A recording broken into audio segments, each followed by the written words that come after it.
space, and I manage the data analytics program. And then I have some fun facts there. So I own a house and I like to build furniture. Although with COVID, the price of materials has gone up quite a bit. So that's made my hobby more expensive. I was also the chair of the U Chicago Alumni Schools Committee for a little more than 5 years in Michigan, where I lived for about 10 years until I moved back to Vermont. Thank you so much, Alison. All right, next up is Adam Reynolds. Sorry, I just unmute myself there. My name is Adam Reynolds. I am also a U Chicago alumni. I graduated in 2018. So my major when I was there was economics, and I did a BA/MA program. So they offer U Chicago offers a few different BA/MA programs. So mine was in the international relations. So I did my bachelor's the first 3 years and my master's in my 4th year in international relations. And so I combined those two things and have been doing trade policy for a couple of years since I graduated from U Chicago back in 2018. So I graduated from U Chicago in 2018, and then I worked on a political campaign in Ohio for 6 months. And then in November of 2018, I started at the U.S. Department of Commerce doing trade policy work there as an analyst. While I was at U Chicago, I was interested in more macroeconomic and sort of like how economics relates to politics and the government. I'll talk about this a little later, but I was interested in poli-sci or econ when I was going to college. And so that was sort of the avenue I took for that. I also did Model UN, and I was really involved with the Institute of Politics there and working on an initiative to get more people at U Chicago to go vote. I did a couple of internships that I'll talk about later at the Public Defender Service and at the an organization that represented LGBT asylum seekers. And then some fun facts for me. Over the COVID pandemic, my friend and I were eating a lot of frozen chicken nuggets because they were easy to keep. So we started an Instagram dedicated to that called Just Chicken Nugs. I was an Uber and Lyft driver for a month and a half, right after I started working in the government when there was a government shutdown to pay for my rent and stuff like that, because we were furloughed for a little while there. And I'm a big Boston sports fan. Thanks, Adam. Yeah. All right, next is Jocelyne. Hi, everyone. My name is Jocelyne Muñoz. So I was pretty much born and raised in the south side of Chicago. And for my undergraduate studies at U Chicago, I double majored in public policy and Romance languages and literatures. So while I was there, I was heavily involved in U Chicago careers in business, and that gave me the opportunity to take a lot of kind of MBA courses at Booth. And I was also really involved in Prism consulting. So I knew consulting was always of interest of me. And so pretty much since then, I've worked at Accenture, a major consulting firm, and I'm currently a senior analyst within the strategy practice. And apart from kind of my day-to-day work, most of my projects have been involved in marketing, sales, and service, a lot of consumer-oriented projects. But apart from that, I'm also the inclusion and diversity lead at U Chicago for the recruiting purposes, and as well as being part of the national core team for the Hispanic Employee Resource Group. And so that's something I'm heavily a part of, and I definitely always look for opportunities to increase kind of my involvement there. A little bit of fun facts about me. I've been a competitive dancer for almost my entire life. I started when I was like 4 or 5 years old, and it's still something that I do today. And I actually just got done with a class right now, a virtual class. And I knew that my audience was going to be very Chicago focused, so I definitely wanted to give a quick shout out to CPS. I am a Whitney Young alum. Go Dolphins. Thanks, Jocelyne. And then last but certainly not least, Ms. Toussaint. Hey, yeah, hi everybody. Sara Toussaint. I am a class of 2000, so definitely older than everyone on this call. This was actually supposed to be my 20th reunion, which did not happen, and unfortunately with the virtual version actually was canceled as well. But we still managed to have an informal group, which was a lot of fun. Just wanted to share that even though I graduated with a public policy major, I changed my mind like 2 or 3 times. I was a pre-med bio major, and then I was Romance languages, because at the time we could only pick one, so we didn't have a minor option. And then ultimately landed on public policy because I liked the combination of theory and application. So that felt right in my wheelhouse in terms of like, I want to see tangible results instead of just talking about things. So I really enjoyed public policy. I'm currently at Wells Fargo in their sports marketing group. A lot of people are surprised when they hear about banks or insurance companies or healthcare companies with a sports practice, but it's a really effective way to market to some really important demographics in the US. Let's see, what else can I share with you? I actually was employed by the University of Chicago in alumni relations, and I covered the East Coast there for a lot of years. And so I would say for any current students, definitely as early as you can tap into the alumni network. It will be super helpful for you as you're deciding what you want from a career standpoint. And then I am very active in volunteer opportunities and working with nonprofits. I'm on the board for an organization that it's called Play Like a Girl, which focuses on keeping girls in sports.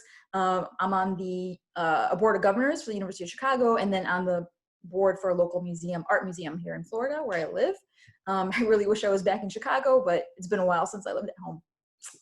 Some fun facts: I'm Puerto Rican and Palestinian. For the Southsiders here, I actually grew up in Little Village, so probably one of the few non-Mexicans growing up in Little Village, but I feel probably more Mexican than anything. And actually part of my work actually is with the Mexican national team, which is a lot of fun.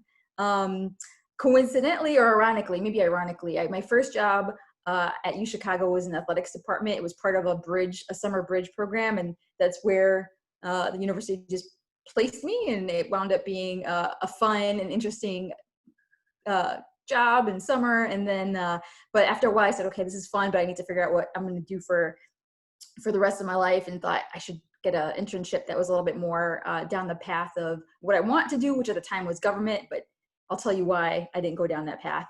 But my first internship was Michelle Obama, and I don't know if, Adam, maybe you've, through IOP have come across her, but she's, what you see on TV is like who she is, 23 years ago. She's amazing. One more fun fact, I'm only going to mention him because I saw there was another econ bio major or medicine major. Was I met my husband first day of class, but we didn't start dating until the summer after first year. But he did a few years of investment banking and then switched to medical school. So he could potentially be a resource for some folks here. But thanks. Thank you so much, Ms. Toussaint. And thank you to all the panelists for introducing ourselves. And yeah, now we're just gonna kick into the Q&A portion. And we're gonna go until 45 with the questions I've prepared based off what everyone submitted. And then we can open up the floor right at the end for people who wanna ask anything. So I think the first thing on my list for each of you is, maybe Adam could start, why you chose U Chicago. Sure. So I think it's a good question. I was a tour guide at U Chicago for a little while, and so we were asked to say this at the end of all of our tours. And I think, for me, the honest answer to that is that I chose U Chicago for reasons that you probably shouldn't choose U Chicago. I think I was looking down a list of what the top schools of the country are, and U Chicago was the best one that I got into. So if I'm being honest, that's one of the guiding reasons that I chose U Chicago. I think there are so many things about U Chicago and any college that you're going to look at that define what your experience will be like, that it worked out well for me, but I'd really encourage you to think about all of those other elements before you make that decision. And so I think U Chicago is really unique in the way that the core is laid out and the type of classes that you're going to be required to take, and how it won't be just the major classes that you're going to do. It's got a unique sort of feel to it in terms of the student body and what people are going to be doing. And for me, I think the biggest reason that I was happy that I chose U Chicago is the way housing works at U Chicago was really impactful for me, because you get placed into a community when you're a freshman with a whole bunch of different people that aren't necessarily the same major as you or from the same place as you or whatever it is. And U Chicago is a really wonderful place, and it's has people from all over the world and all over the country who are interested in a whole bunch of different things and from a lot of different backgrounds. And the housing system helps you get to know those people, and those are the friends that I made that I still have now. And so I think that was one of the really unique parts about U Chicago, is the student body. And so finding schools that will help you sort of encounter that, I think, is the best thing that you can do to get the most out of your college experience. And I think that also goes for the alumni later on as well. So why I chose it. Oh, I'm sorry. No, you're good. Go ahead. No. Well, Jocelyne, could you go next? Yeah, of course. So similar situation, I didn't end up getting the opportunity to actually choose my university. So I actually applied to college in general through a scholarship named QuestBridge. And so it's basically a huge network with, I think they now have over like 40 partner colleges where you get to rank from 1 to 8 different colleges that you're interested in. And then it's meant for low income, minority, first generation students to get a closer opportunity to get a full ride to college. Since a lot of us don't grow up with that opportunity to have, the money to pay for how expensive a lot of these schools really are. And especially that's something to, really consider when you're looking at schools. And so for me, I ranked 6 schools. I didn't really ever have a dream school. I was like, you know what, these are all great opportunities regardless of where I end up. I know a lot of things will come for me and a lot of doors will open. And so that's pretty much what I did. I submitted my application. I ranked 6 schools, and U Chicago was the one who kind of hit me up and said, you're accepted and here's a full ride. So I was pretty much binded to U Chicago. I had to withdraw all of my other applications, but I was just so grateful for the opportunity. And I mean, U Chicago is an amazing school. And it's giving me so many, like pretty much everything that I have now. So yeah. Thanks, Jocelyne. Could you go next, Alison? Sure. So I learned about University of Chicago in a sociology class that I took actually in middle school.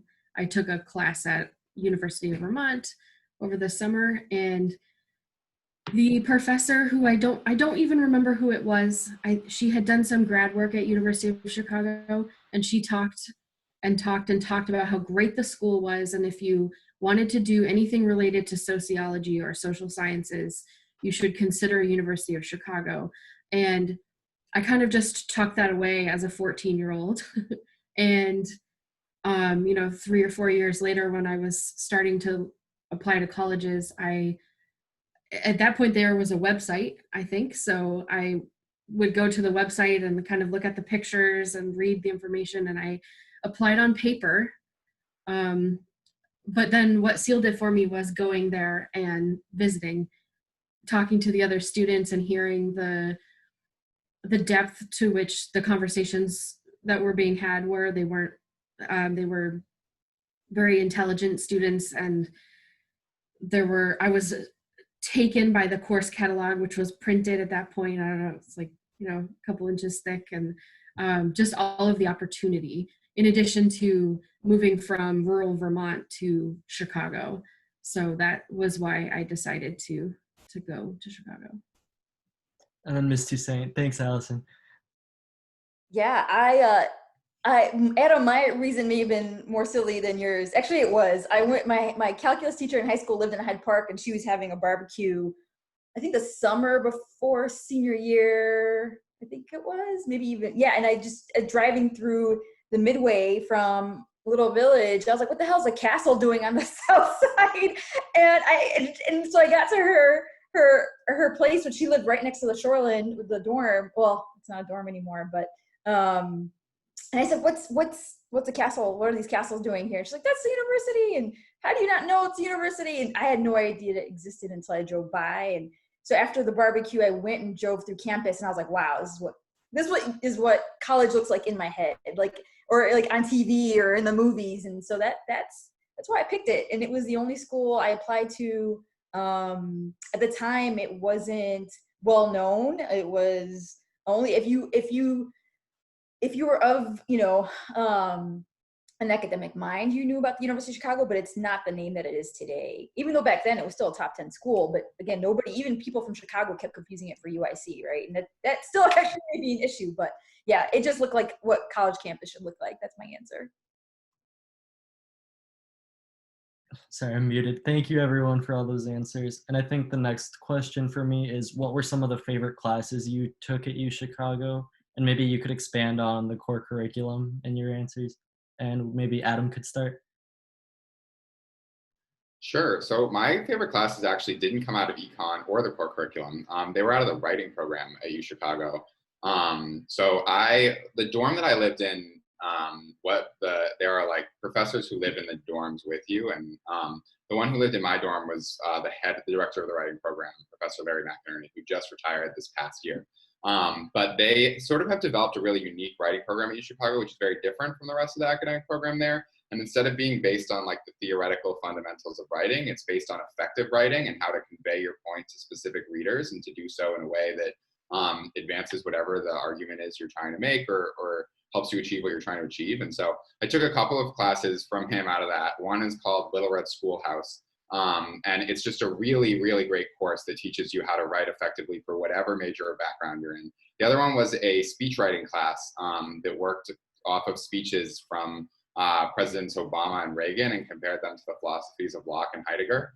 And so that was a really cool class because I've always been interested in speech writing and political things like that. So I think that what's cool about U Chicago is you're going to take your major classes, you're going to take some core classes where you're going to explore other interests that you may have, or just generally what the academic world looks like. And then the extra third is elective classes. And so I took those all as elective classes, and that writing has been helpful in every single place I've worked since then. So I think writing programs are really, really great if you have a chance to take some of those classes. Thanks, Adam. Jocelyne? Yeah, so I have two favorite classes, and it's funny because one of them is actually a science course, and I do not like science whatsoever. But for the core curriculum, I ended up taking this class called Molecular Mechanisms of Human Disease. And essentially every 2 weeks, you were learning about a different, worldwide known disease, whether it was asthma or cancer or whatever it was, you were learning about it. And you were not just learning about the symptoms that kind of happen on the outside and what is shown, but what's really happening on your body and the inside to make that whatever happen, that symptom happen. And it was just mind-blowing. The professor is like a complete genius. It was like exactly what I expected of like college. We would come in the classroom and he would literally just ask us, okay, he would tell us, ask me anything. And we would all, be asking him questions, and he would just go on the board and draw all these beautiful diagrams. And we were all just so impressed by him. And he was just a great professor all around. And my second class was actually favorite class was one that I took for my Spanish major. And it was basically learning about the differences of how Spanish is spoken in all the, the Spanish speaking countries, which are so many, and how the dialogue changes, the different words, so many different things. And it was so interesting because, Spanish was my first language, but, I speak it as, my family speaks it. And so getting to learn about all of these other different countries who also speak Spanish and how they speak it was definitely really, really cool for me. Thanks, Jocelyne. And then Sarah, could you go next? Like Adam, Little Red Schoolhouse was probably my favorite, the most helpful. The very first paper I wrote first year, the professor at the top wrote, "Please let me know if English is not your first language." And I was like, oh, Jesus. And it was like a D, and it was awful. And after I, cried for a little bit, I emailed the professor. I said, "Can I rewrite this?" And she said, "Yeah."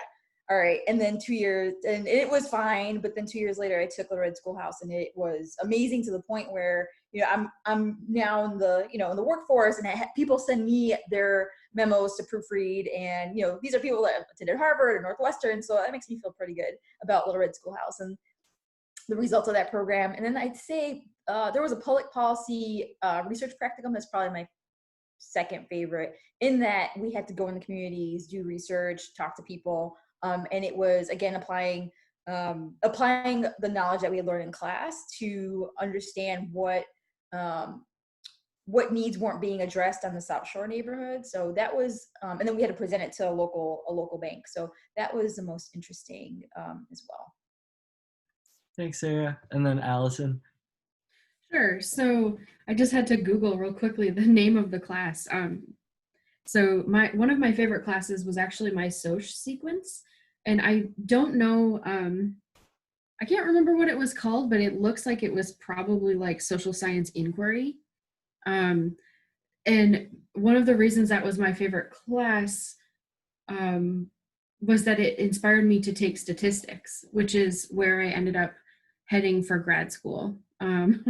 So had I not taken that class by chance, because I was very focused on policy when I got to U Chicago, I probably would have not moved into statistics as a grad student. My second favorite class is a little more stereotypical, and it was history of U.S. public health.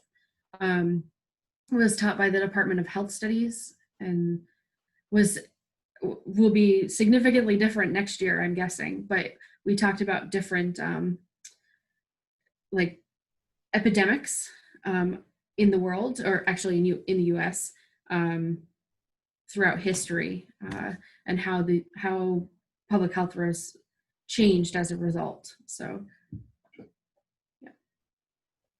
Thanks, Allison. And then I think the next question for me is any internships you guys might have done. I mean, we're just high schoolers right now, but those are always a good thing to have down the road when you're trying to move into the working field. So could you guys maybe elaborate on any internships you might have done? And then we could maybe start with Sara for this one.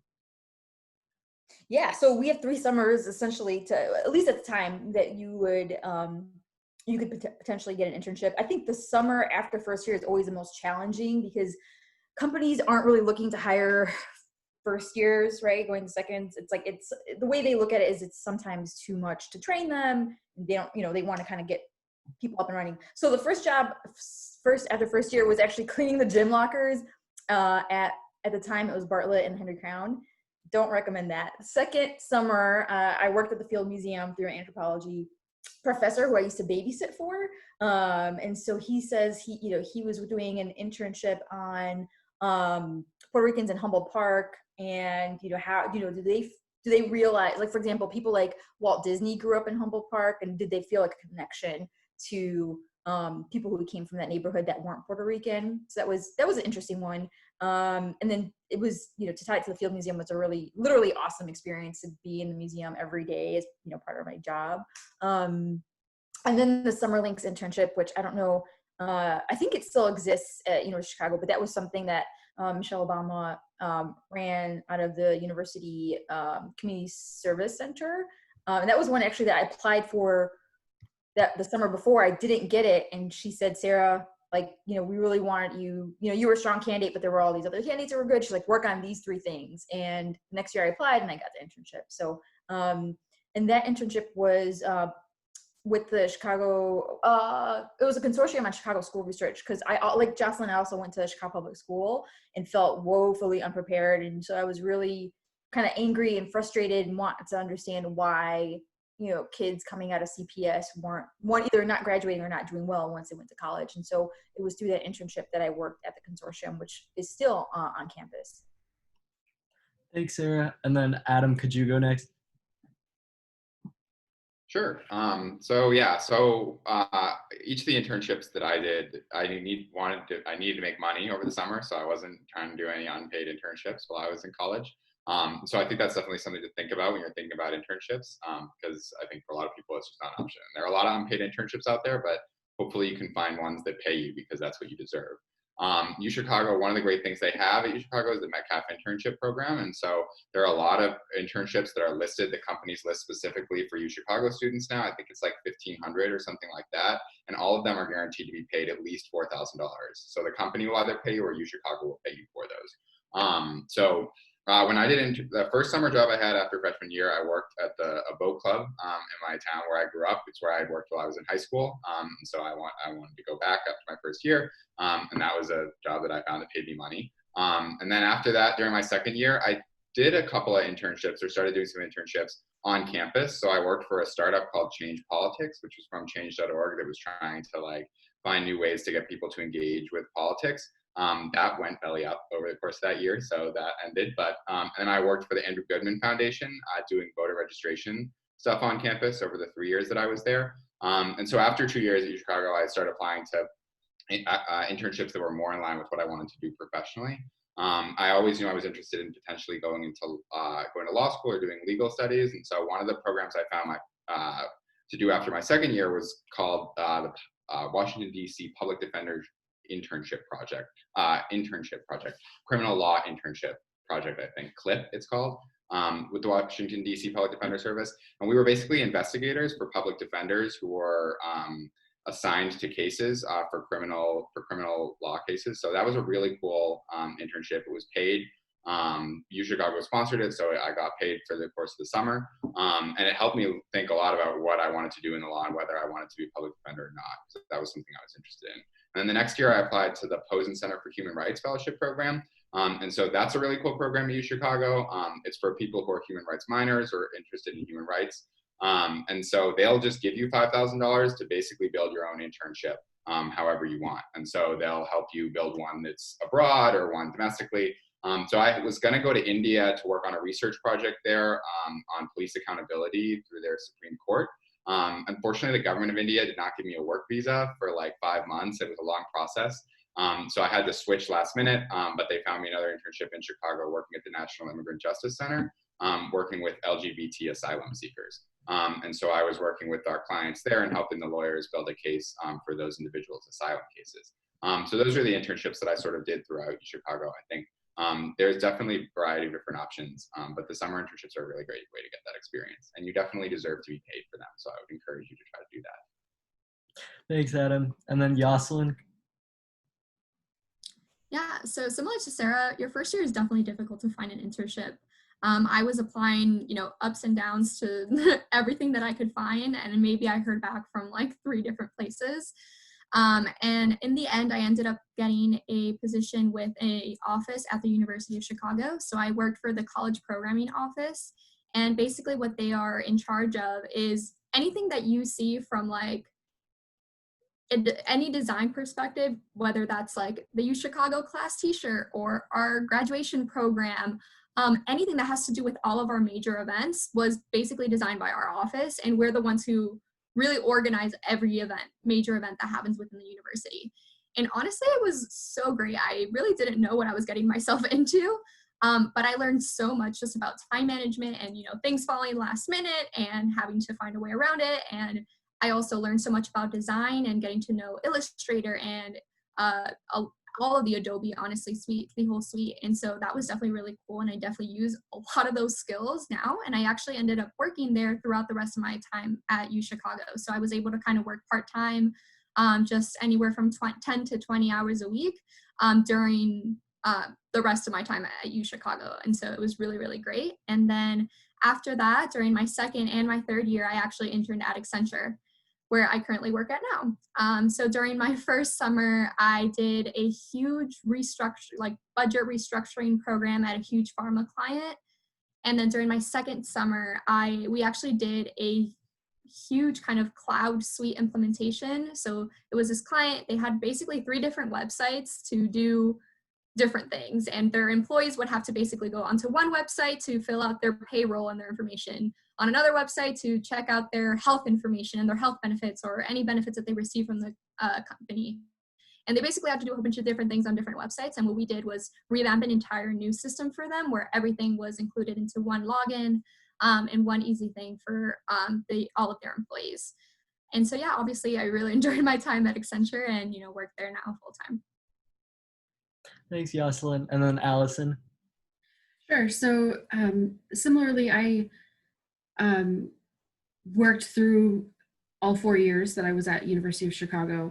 I never had like a formal internship, but I did some cool stuff. I also worked, you said college programming. I worked for, I think it was called Office of the Reynolds Club and Student Activities. Okay, so I worked at Ida Noyes for a year. And then I worked for the University of Chicago Secondary Schools Mathematics Project for 2 summers and a school year. And then the remaining year, I worked for the Center for Cultural Policy at the Harris School. So I guess the thread that ties them together for me is that I was learning some transferable skills. So I was learning how to exist in an office environment. I was learning how to, answer the phone and how to write business emails kind of, and how to work with people that I maybe didn't get along with. So even though it wasn't a fancy internship, I think that kind of work can also serve you very well. So that was my work experience at Chicago. Thanks, Alison. And then I think this is the last question that we'll have everyone answer. And then, yeah, that'll probably take us to 45, and then we can have everyone ask their questions. So I think my last question for me is why each of you chose your major, and what about your particular major at U Chicago differentiates itself from other universities? And maybe Adam could kick us off for this one. Sure. So I think I mentioned this earlier. When I was applying to colleges, I think my number one choice probably would have been political science, because that was what I was really interested in. And then I took a class senior year with one of my favorite teachers in high school, who was an econ teacher and a math teacher. And I loved econ when I took it with him. And so that really sort of sparked me to thinking about maybe I want to do econ when I'm in college, maybe I want to do both. And then when I got into Chicago, their econ program is pretty famous for the people that have come out of it and how rigorous it is. And so I just was too tempted to resist not trying it out. And so I started taking the econ classes that I needed to take my first and second year. And that did draw me in. I think personally, my outlook on economics is definitely very different than the like Chicago School of Economics and the famous people that are from there. And so I think in some ways it was kind of a challenge to me to like take those classes and think about the ways that I didn't necessarily agree with the assumptions that are being made or would have come to different conclusions. And so that was sort of the thing that sort of encouraged me to keep going with that. So that was how I chose econ. I think it was really interesting. I think the Chicago econ department definitely like there's there's divisions now and what like maybe there once was, and then behavioral economics, which they're focusing a lot on now. But I also like I tested out different majors as well using my elective credits.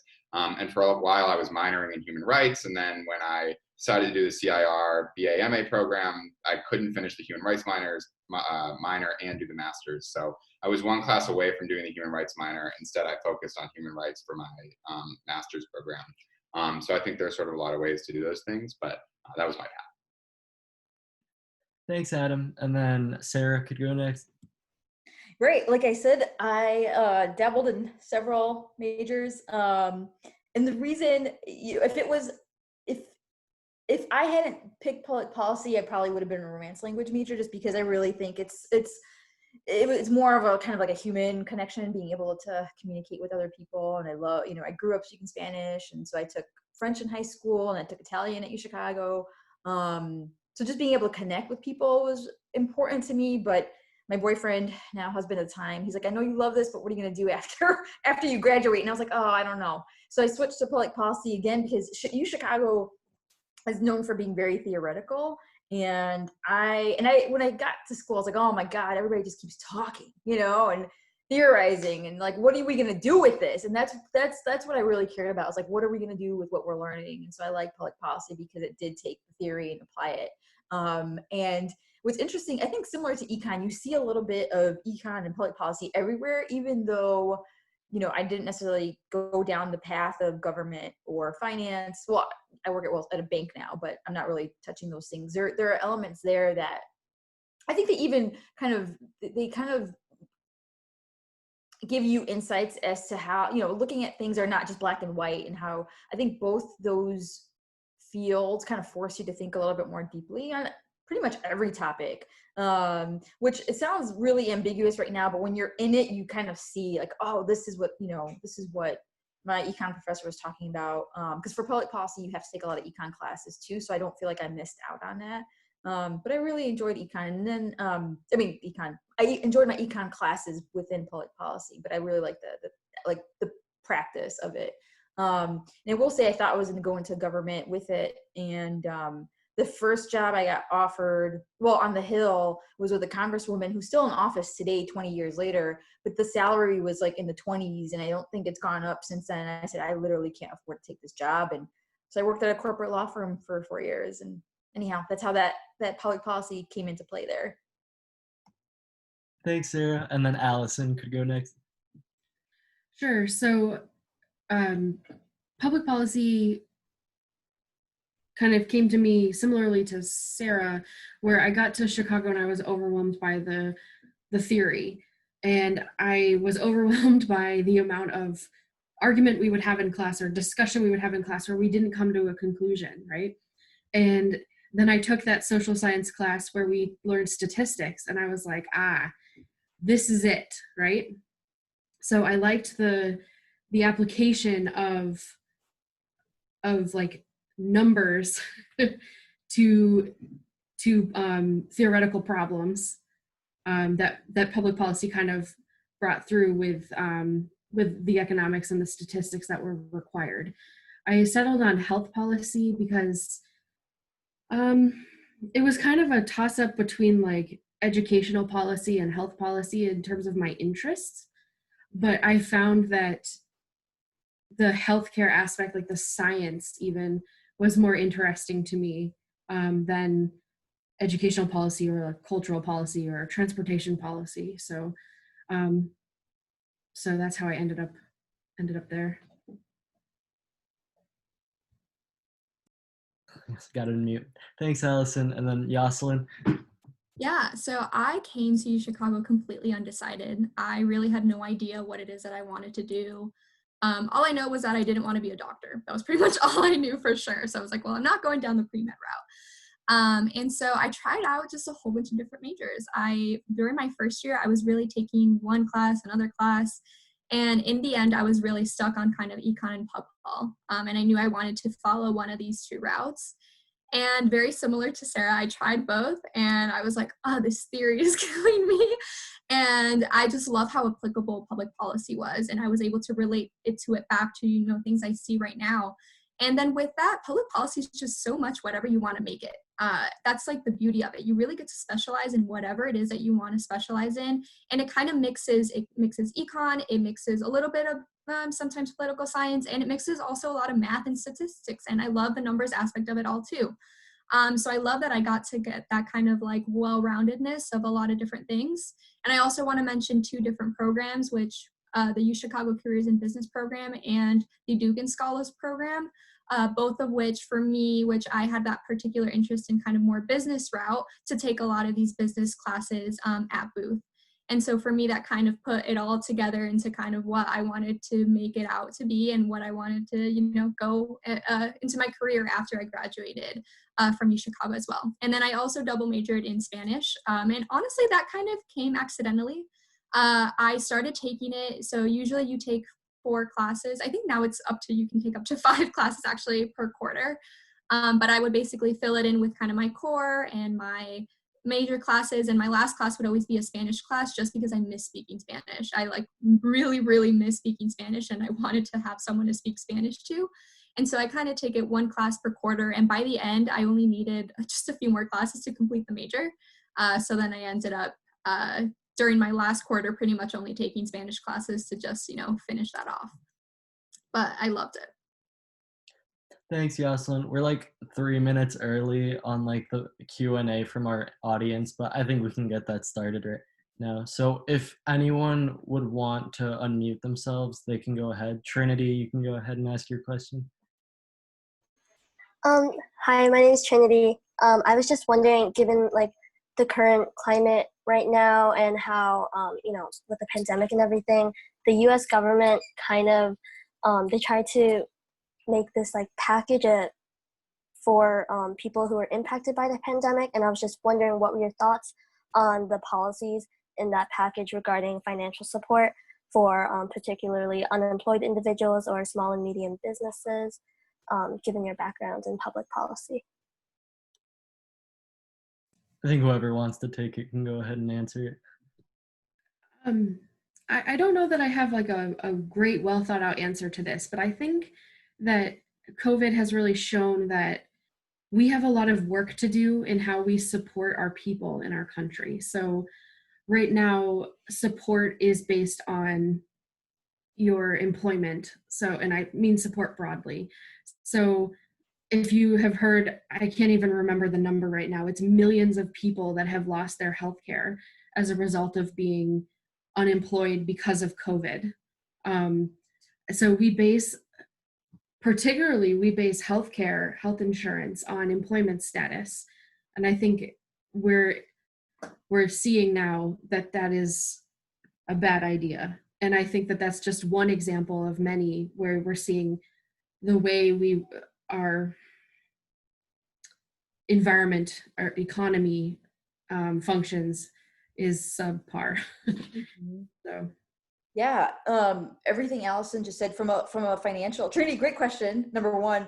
Yeah. So I work at a bank, and even though I'm not on the business side in terms of determining loans or interest, the Fed determines interest rates, but watching the PPP program, which is the program that was supposed to support small businesses. It's a program that the Small Business Administration was rolling out back in March or April. Seeing that unfold was watching a car accident in slow motion. And the banks are getting really crucified over what I think is a really poor policy rollout, in that I think the banks, whatever bank it is, right? And right now banks don't have, for a while, banks don't have a good reputation. I'm definitely well aware of that. And for many reasons, rightly so. But I think in this instance, banks are really getting beat up by the public for things that the government did not plan for. And I think as a public policy major, these are things that you think through. It's like, okay, if we do X, what's the Y result, right? And I think with the PPP program for small businesses, I think it came down to a very fast type of implementation, which really didn't, it was kind of like, I don't know if you've heard the expression, like, you're building the plane as you're flying it, right? That's what the PPP program really felt like. But then let's say you're a small business owner. If you are, and small business can be up to $20 million, right? It's all, there's certain tiers. And if you are, if you're a small like mom and pop, which is where I grew up, like my dad had a small store on 26th Street, like he wouldn't know about the different types of processes and loans to go and apply for. Whereas if you were, what's crazy is so I work in sports, there's a lot of sports teams that applied for the PPP program. And you're just like, oh, but that's because they're really close, have a really close relationship to the bankers who put their name in right away. And so a lot of people really got left out. Anyhow, that's a fantastic example, just like Alison mentioned, around tying healthcare to employment as a whole. It was, and maybe initially sounded like a great idea, but nobody really thought through, like, what if we've got mass unemployment? And the same thing with the small business program. It's awful what's happening right now. And thanks for the question. Thanks, Sarah. Adam, Jocelyne, do you have any added insight? Sure. I was going to say, again, a really great question. I think that this is something that's often left out of economics, especially like the historical U Chicago economics, is what the impact is on real people based on economic policies. And I think that may be how a lot of economists think about it, but it absolutely isn't how you have to think about economics. And I think that this type of situation that we're in now is one of the reasons I wanted to study economics in the first place, when I was watching how my parents and people in my community dealt with the 2008 recession, and how people losing jobs and losing incomes and like watching the things that they own become less valuable really impacts their day-to-day lives. I think that that's something economists should be thinking of. And I think when we look at the policies that are being put in place now, you can see the differences in some of the policies. I mean, and I should say I work for the Department of Commerce. Absolutely nothing I said reflects what the Department of Commerce thinks or anything in the government. But, and this isn't really related to trade anyway, but I think when you look at like unemployment insurance versus handing out $1,200 checks, right? Like handing out $1,200 checks to everybody makes sure that the people who are likely to vote and who have power are getting money in their pockets. And so they're all happy, which I think is why we see broad bipartisan support in Washington for that. But handing out unemployment checks puts the money in the pockets of people who don't have the income to buy food, pay for rent, who need that money. And I think when you study economics and you look at what the impact of that is, when you give $600 every week or two to people who are unemployed, that money gets spent and it goes right back into the economy. People buy food, they pay for rent, they like purchase things, and that causes those people who sell those things to also get money, right? It's called the money multiplier effect. And so the effect of that money is actually significantly greater on the economy overall than it is if you give $1,200 to everybody, because I can say I know a bunch of people who still have their jobs and got those $1,200 checks and stuck it in their 401k, stuck it in their savings accounts and didn't spend it, right? Like if there's another $1,200 check, I'll get a $1,200 check, right? And I work for the government, my salary hasn't changed over the course of this. Like I don't need that $1,200 as much as other people. And I think that economics should think about that. It should think about those policies. And when the government enacts these policies that are more politically beneficial than they are actually helping the people who need it, that's a failure of maybe what we should be doing in situations like this. So I think the PPP is another really great example about who's getting access to that help. And if we think about these things ahead of time, we could have thought going into this, you know what, like the Fed has the interest rate really low. All of the tools we've typically used to get ourselves out of a recession are not available to us, right? Like what framework are we going to put in place for when there's an eventual shock to the market and there's a recession? And the government, for the most part, didn't have that framework in place. And it's impossible to roll that out over 2 months when the crisis is hitting. So you have to think about those things ahead of time. And that's why we need great people who care about the impact on real people's lives to go into fields like this, study these things, and find themselves in the positions of power where they can impact that change. Thanks, Adam. And then Jocelyne, do you have any insight? Yeah, I mean, I don't want to repeat what everyone's been saying, but I think going off of what Adam said, another really important part of all of this is how everything was going to be rolled out, right? You have hundreds and thousands of people now applying for unemployment insurance, and these places did not have anything built in place for the type of volume that they were going to be receiving. So now they have all of their call centers, completely up to the brim of being busy. You have all of their actual systems crashing down. A whole bunch of state governments had to implement now new websites, and people had to go in and verify their accounts again on new websites because their old ones weren't working for the amount of volume that they received.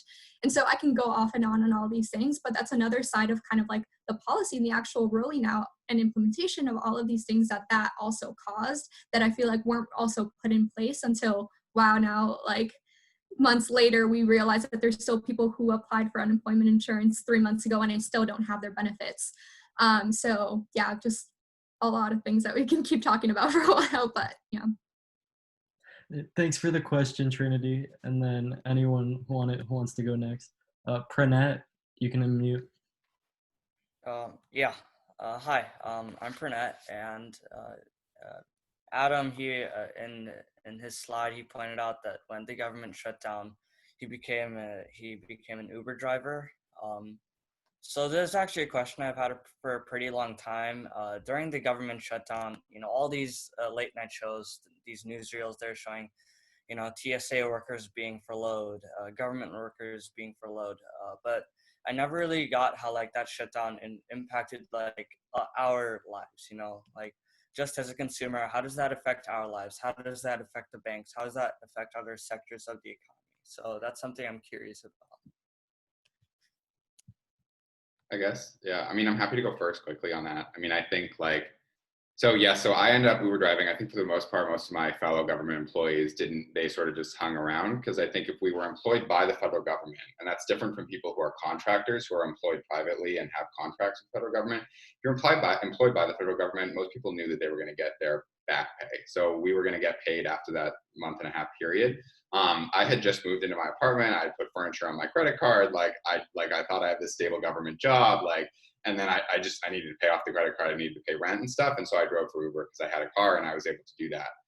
And that helps me make ends meet during that period. But I think as far as the effect on regular people, none of us went to work, right? And so some of us, I have a fairly abstract trade policy job. And so there were a lot of trade lawyers in Washington who were angry that they weren't getting their trade remedies during that 6 month period or that month and a half period, right? But that's a little more abstract. I think in the medium places, the places where the role you're not considered an essential worker, right? But you're supposed to be processing tax returns, right? You're supposed to be processing ways that people get benefits or money, right? That thing slowed down. And so sometimes people probably weren't getting their benefits. They weren't getting their tax checks as early as they could have been. And getting that money into people's pockets or getting those services to the people that need them does have a direct effect on people. I think the other separate thing I would add is in the DC region and anywhere where there's a major US government employment hub, a lot of businesses struggled over that month and a half. They lost income from restaurants. I cut back all my unnecessary expenses because I wasn't getting a paycheck, right? And so I wasn't going out to eat. I wasn't going out to do those things.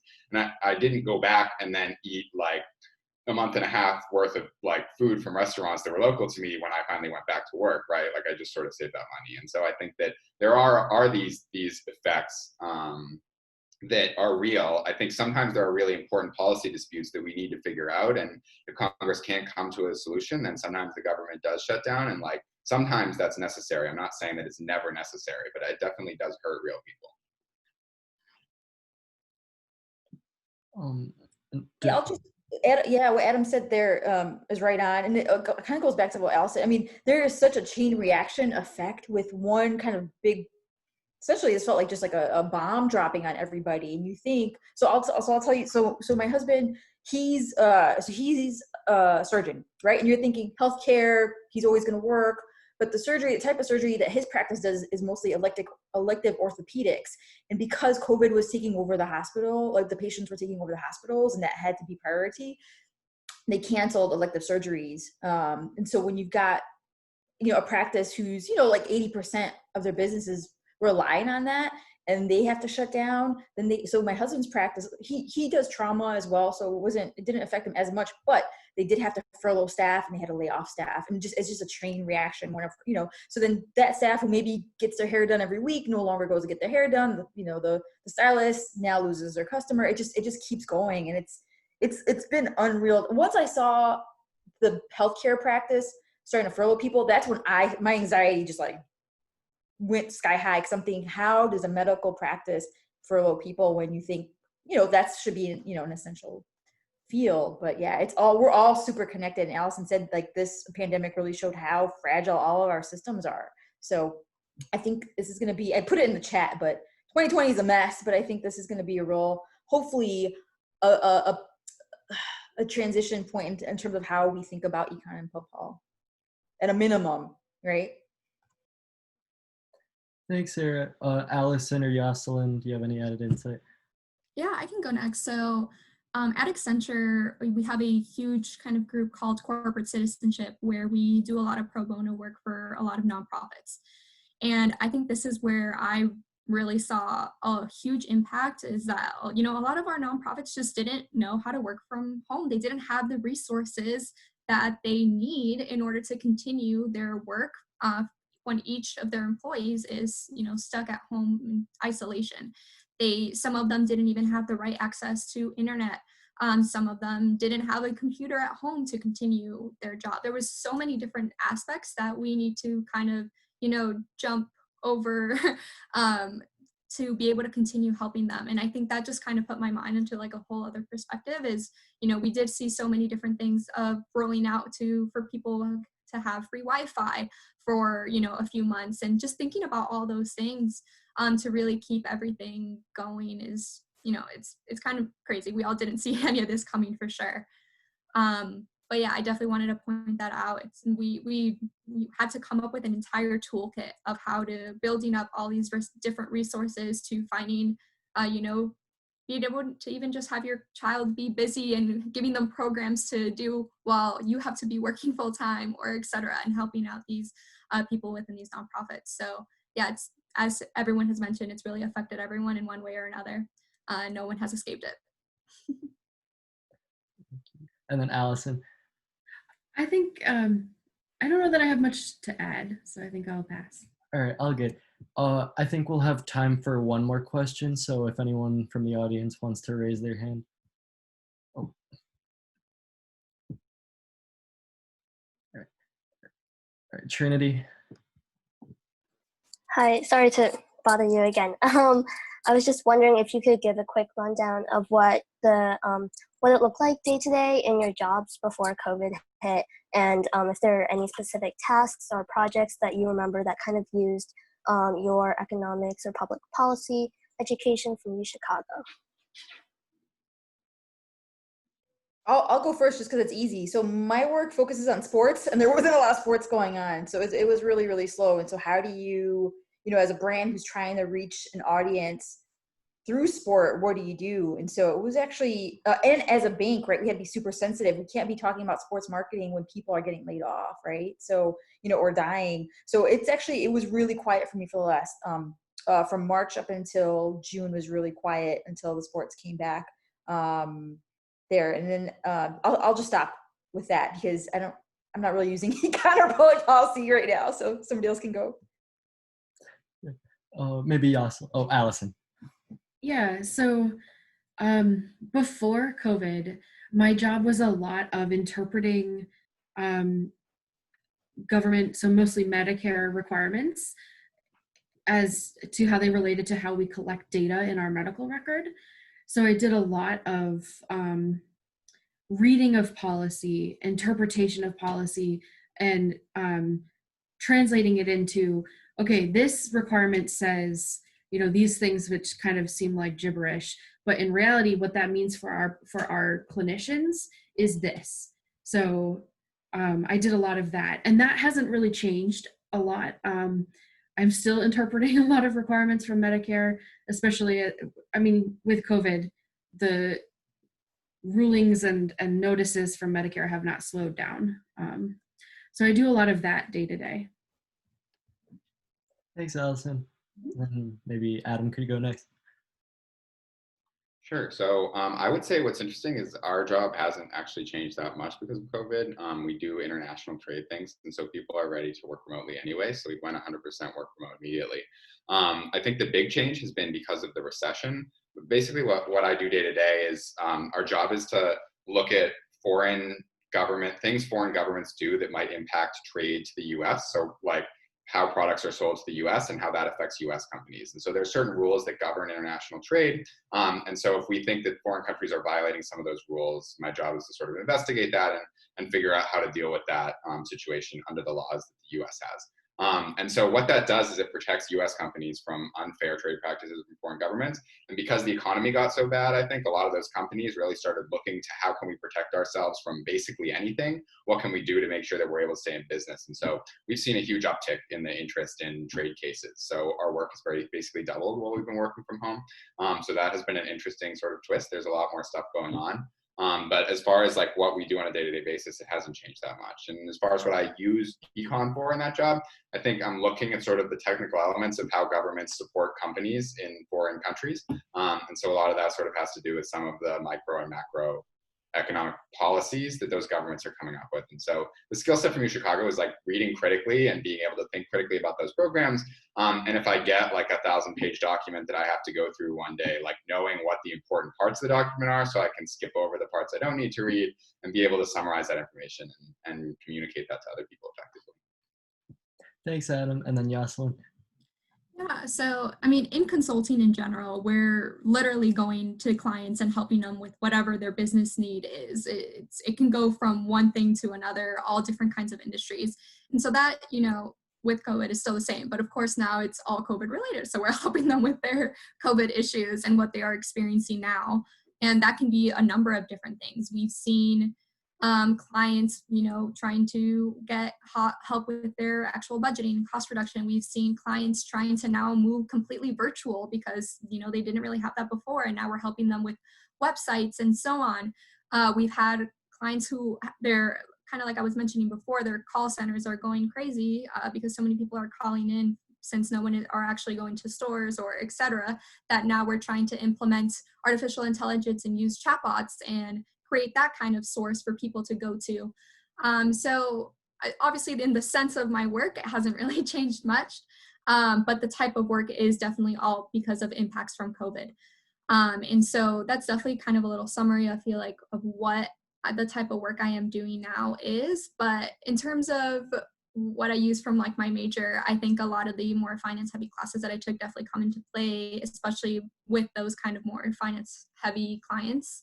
But in general, I think it's mostly just the actual kind of soft skills. I think U Chicago really prepares you for kind of the professional setting, and especially in being involved in a whole bunch of activities and having leadership positions. It really just teaches you how to manage a team and how to communicate with other people and all of these different things that I think are the most necessary skills, honestly, mostly like your personality and how you tackle jobs and your work ethic than the actual things that you learn in the classroom setting. I think that's like what I can mostly say. Thank you so much, Jocelyne. And looks like all the panelists are putting their emails in the chat box. So if anyone after this wants to reach out, feel free to. And I just want to once again thank all of the panelists for being here. It really helps us out, especially given the circumstances. And just for some things for the participants to look forward to, here we have, these are the next events we've got. We've got Succeeding in the College Application Journey with a top tier college panel. And then this one's through JEC San Francisco. This is behind the scenes touchdown on Super Bowl sports marketing. And lastly, I'd like all of the participants, if you can, to just fill out this survey on this event. It really helps us as a community, as JEC, to make our events the best they can be. And the only way we can do that is through your feedback. And yeah, we can also send out emails for all the participants to connect you with each of our panelists. But yeah, that's pretty much the end of this. Thank you so much to everyone one, and I hope you all have a good Sunday. Thank you, everybody. Thanks, Thank everyone. you. Thank you. Thank you. Bye, everyone.